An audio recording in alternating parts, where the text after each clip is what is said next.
Hi hello we were అందరికీ welcome friends. మన ఛానల్కి స్వాగతం. మా ఛానల్లో మీకు కనుక వీడియోస్ నచ్చితే లైక్ చేయండి, షేర్ చేయండి, కామెంట్ చేయండి మరియు సబ్స్క్రైబ్ చేయండి. మరిన్ని నోటిఫికేషన్స్ కోసం పక్కనే ఉన్న బెల్ ఐకాన్ని ఆల్ పైన ట్యాప్ చేయండి.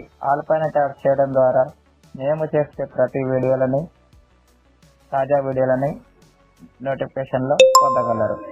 హాయ్ వ్యూవర్స్, అందరికి వెల్కమ్ ఫ్రెండ్స్. మన ఛానల్కి స్వాగతం ఫ్రెండ్స్. ఇండియా వర్సెస్ శ్రీలంక మొత్తానికి టెస్ట్ అయితే డ్రా చేసుకుంది. సో మొత్తానికి సిరీస్ అయితే ప్లేయర్ ఆఫ్ ద మ్యాచ్ మన సోనల్ దినుషకి and player of the series వచ్చేసి దేవదత్ పడిక్కల్కి రావడం జరిగింది. సో మరి డే 5 రివ్యూలోకి వెళ్ళిపోదాం ఏమాత్రం లేట్ చేయకుండా. So let's move into the topic.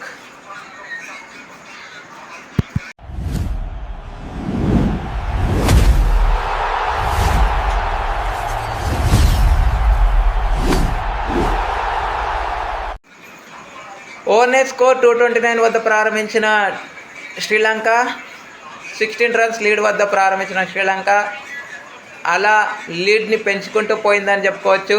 First session మాత్రం ఫుల్ డామినేట్ చేసిందని చెప్పుకోవచ్చు. కొన్ని ఆపర్చునిటీస్ క్రియేట్ అయ్యాయి, కానీ వాటిని ఉపయోగించుకోలేకపోయింది టీమిండియా అని చెప్పుకోవచ్చు. మంచి పార్ట్నర్షిప్ అయితే బిల్డ్ చేశారు. కేశర్ నువంత అండ్ సోనల్ దినుష ఇద్దరు మంచి పార్ట్నర్షిప్ అయితే బిల్డ్ చేస్తూ లంచ్కి అయితే సజీవంగానే వెళ్ళిపోయారని చెప్పుకోవచ్చు. అరౌండ్ 280 అలా ఉన్నప్పుడు వాళ్ళు వెళ్ళిపోయారు లంచ్కి. తర్వాత అదే మొమెంటమ్ని క్యారీ ఫార్వర్డ్ చేస్తూ జస్ట్ 1 రన్ మాత్రమే పార్ట్నర్షిప్కి యాడ్ అయిన తర్వాత 112 పార్ట్నర్షిప్కి అయితే సర్ రవీంద్ర జడేజా ఈ పార్ట్నర్షిప్ని బ్రేక్ చేశారు. అక్కడ నుంచి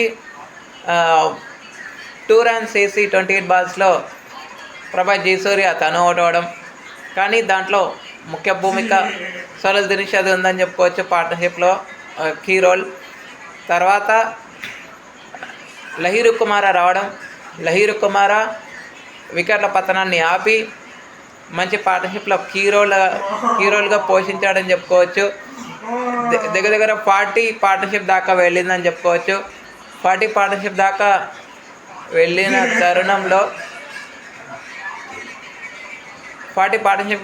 తరుణంలో ఇలా మొత్తానికి రన్స్ ఫ్లో అనేది పెరిగింది. టీ బ్రేక్కి కూడా 98 వరకు సోనల్ దినుష చేరుకోవడం జరిగింది.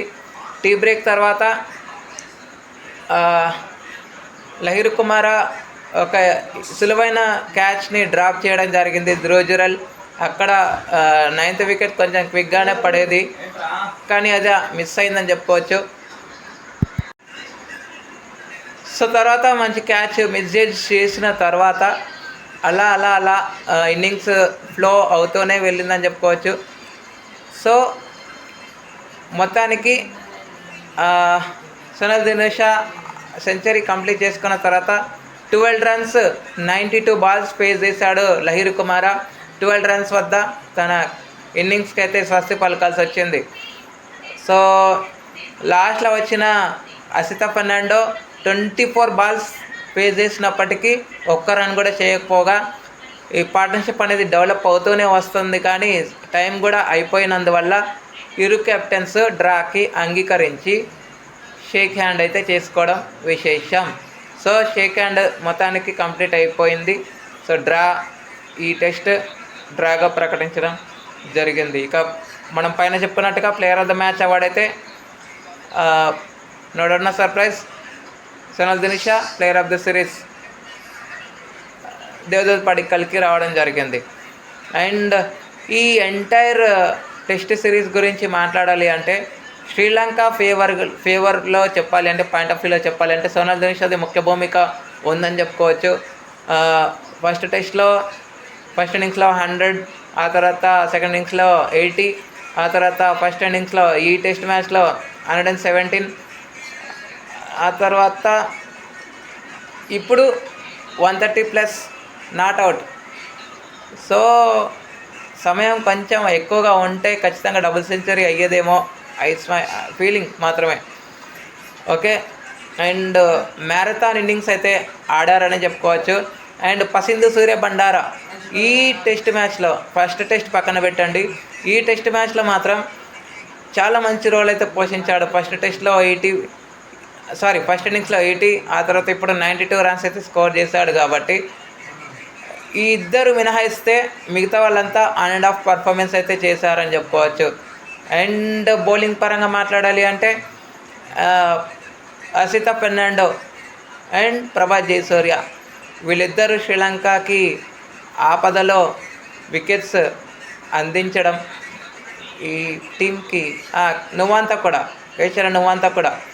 నువ్వంతా ఈ పార్ట్నర్షిప్లో తన వంతు హ్యాండ్ అయితే ఉంది, సపోర్ట్ అయితే ఉంది, అండర్స్టాండింగ్ కూడా ఉన్నందువల్లే ఈ పార్ట్నర్షిప్ అనేది ఫస్ట్ ఇన్నింగ్స్లో, సెకండ్ ఇన్నింగ్స్లో రావడంలో ముఖ్య భూమిక పోషించాడు అని చెప్పుకోవచ్చు.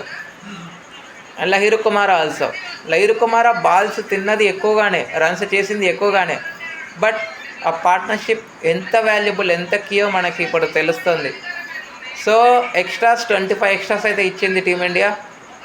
అండ్ వికెట్స్ కనుక చూస్తే మొత్తంగా ఈ సెకండ్ ఇన్నింగ్స్లో సర్ రవీంద్ర జడేజా 2, మానవ్ సుతార్ 3, తర్వాత సిరాజ్, సరామ్ జైన్, ప్రసిద్ధ్ కృష్ణ తలా ఒక్కొక్క వికెట్ అయితే తీసుకున్నారు. అండ్ సర్ రవీంద్ర జడేజా కూడా 3 వికెట్లు తీసుకున్నట్టున్నాడు. Yes, okay friends, thank you. ఈ టెస్ట్ మ్యాచ్ గురించి టెస్ట్ సిరీస్ గురించి చాలానే ఉన్నాయి, మన వాళ్ళు ఫాలో గైస్. నేను ఒకటి చెప్పాలనుకుంటున్నాను ఏంటంటే, మీరు నాతో ఏకీభవిస్తే ఎస్ అని కామెంట్ చేయండి, లేదు అంటే నేను చెప్పిన దానికి మీ యొక్క కాంప్లిమెంట్స్ని కామెంట్ చేయండి. మీ పర్సనల్ కాంప్లిమెంట్స్ అయినా I will give the reply.